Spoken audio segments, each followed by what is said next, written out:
بسم اللہ الرحمن الرحیم۔ السلام علیکم۔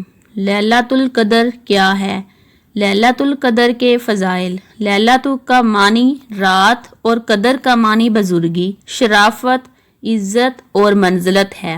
تو لیلۃ القدر کا معنی عزت والی رات ہے، چونکہ اس رات میں اللہ کا آخری پیغام قرآن پاک لوگوں کی رہنمائی اور ہدایت کے لیے نازل ہوا۔ اس لیے عزت و منزلت کے لحاظ سے اس رات کو لیلۃ القدر کہتے ہیں۔ اس لیے بھی اس رات کا نام لیلۃ القدر ہے کہ اس رات کی عبادت اور ریاضت کی اللہ تعالیٰ کے یہاں بڑی قدر ہے۔ اصطلاح میں ماہ رمضان کے آخری عشرہ کی 5 طاق راتوں میں سے ایک محسوس رات کو لیلۃ القدر یا شب قدر کہتے ہیں۔ حضرت عبداللہ بن عباس رضی اللہ عنہ لیلۃ القدر میں نزول قرآن کا مفہوم یوں بیان فرماتے ہیں کہ اللہ تعالیٰ نے ماہ رمضان کی شب قدر میں قرآن حکیم کو لوح محفوظ سے آسمان دنیا کی طرف اتار کر بیت العزت میں رکھ دیا، اور پھر بیت العزت سے حسب موقع تھوڑا تھوڑا بذریعہ وحی نبی کریم صلی اللہ علیہ وآلہ وسلم پر نازل ہوتا رہا۔ 23 سال میں نزول قرآن مکمل ہوا۔ تفسیر ابن کثیر میں ہے کہ نبی کریم صلی اللہ علیہ وآلہ وسلم نے بنی اسرائیل کے 4 عبادت گزار آدمیوں حضرت ایوب علیہ السلام، حضرت زکریا علیہ السلام، حضرت حزقیل علیہ السلام اور حضرت یوشع علیہ السلام کا ذکر فرمایا، جنہوں نے 80 سال اللہ تعالیٰ کی عبادت میں گزارے تھے اور ایک آنکھ جھپکنے کے برابر بھی رب کی نافرمانی نہیں کی تھی۔ صحابہ کرام رضی اللہ عنہ ان کا حال سن کر سخت متعجب ہوئے۔ اللہ تعالیٰ نے حضرت جبرائیل کو یہ سورت القدر دے کر نازل فرمایا اور کہا کہ تمہاری امت کے لوگ اگر ایک رات لیلۃ القدر کی عبادت میں گزاریں تو 1000 مہینے کی عبادت کرنے والوں سے افضل ہوں گے۔ نبی کریم صلی اللہ علیہ وسلم اور آپ کے صحابہ اس پر بڑے خوش ہوئے۔ تفسیر ابن کثیر۔ شب قدر میں عبادت اور ریاضت کا بے انتہا اجر و ثواب ہے۔ اس رات کو ذکر الہی، تلاوت قرآن مجید اور نوافل کی ادائیگی میں گزارنا بہت بڑی سعادت اور خوش قسمتی ہے۔ اس ایک رات کا قیام پچھلے تمام گناہوں کی معافی کا سبب ہے۔ حضرت ابو ہریرہ رضی اللہ عنہ سے مروی ہے کہ نبی کریم صلی اللہ علیہ وآلہ وسلم نے فرمایا، جس آدمی نے لیلۃ القدر کو حالت ایمان میں ثواب کی نیت سے قیام کیا، اس کے گزشتہ تمام گناہ معاف کر دیے جاتے ہیں۔ قرآن مجید کی سورت قدر میں اللہ تعالیٰ نے شب قدر کا کثیر اجر و ثواب بیان فرمایا ہے۔ اسی طرح رسول اکرم صلی اللہ علیہ وسلم نے لیلۃ القدر کی عظمت کا ذکر ان الفاظ میں فرمایا ہے۔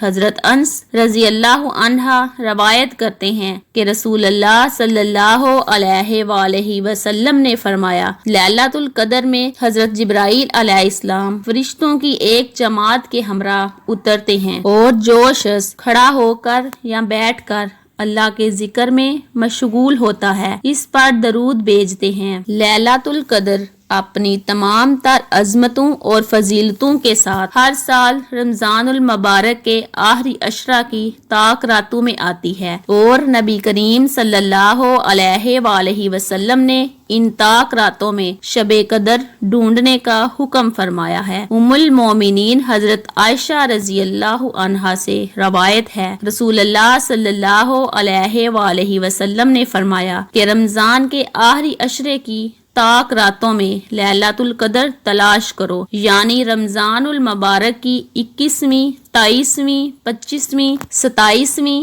اور 29ویں راتوں میں سے کسی ایک رات کو لیلۃ القدر کا شرف نصیب ہوتا ہے۔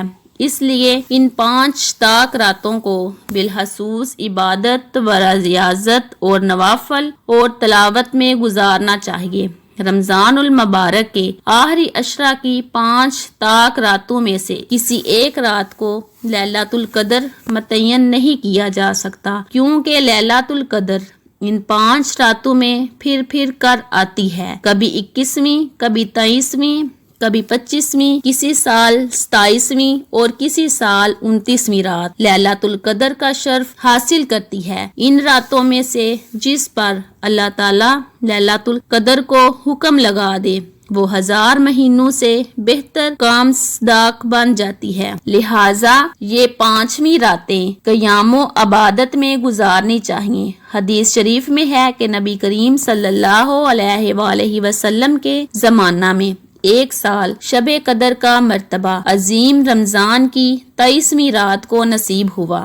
چنانچہ صحابی رسول حضرت عبداللہ بن انیس رضی اللہ عنہ فرماتے ہیں، میں نے کہا اے اللہ کے رسول صلی اللہ علیہ وآلہ وسلم، میرا گھر جنگل میں ہے اور میں وہیں رہتا ہوں، بحمدللہ عبادت بھی کرتا ہوں، آپ مجھے ایک رات لیلۃ القدر کا حکم فرمائیں تاکہ میں اس رات اس مسجد نبوی میں حاضری دوں۔ آپ نے فرمایا 23ویں رات میں آ جانا۔ سرکار کائنات صلی اللہ علیہ وآلہ وسلم کے زمانہ مبارکہ میں 27ویں رات کو بھی لیلۃ القدر کی سعادت حاصل ہوئی، بلکہ رسول اللہ صلی اللہ علیہ وآلہ وسلم کے ایک مشہور صحابی اور نماز تراویح کے امام حضرت ابی بن کعب رضی اللہ عنہ نے اس بات پر اصرار فرمایا کہ لیلۃ القدر 27ویں رات ہی ہے۔ چنانچہ حضرت زر بن حبیش کہتے ہیں، میں نے ابی بن کعب سے سوال کیا کہ تمہارے بھائی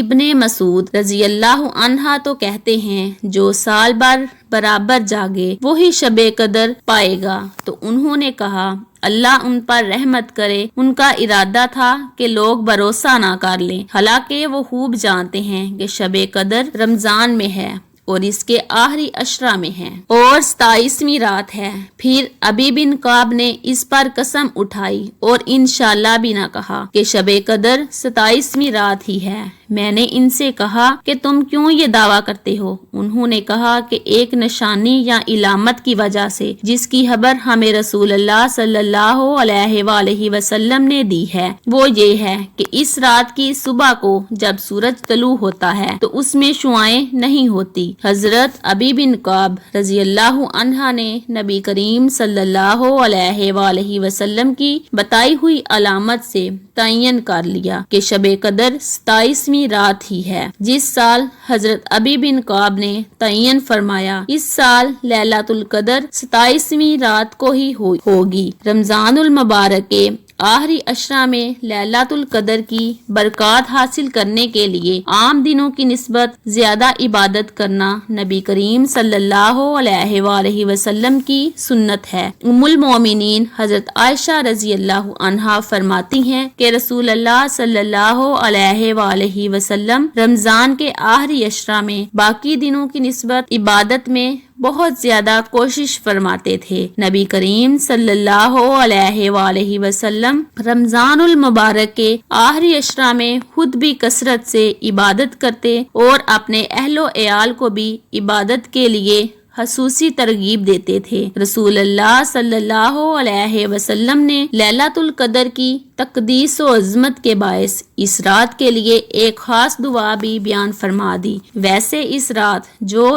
دعا آدمی چاہے مانگے مگر یہ دعا ضرور پڑھے۔ حضرت عائشہ رضی اللہ عنہا سے روایت ہے کہ انہوں نے عرض کیا، اے اللہ کے رسول صلی اللہ علیہ وآلہ وسلم، اگر میں اتفاق سے میں شب قدر پالوں تو اس رات کو کیا دعا کروں؟ آپ نے فرمایا یہ دعا کر، اے اللہ تو بڑا معاف کرنے والا اور معافی کو پسند کرنے والا ہے، مجھے معاف کر دے۔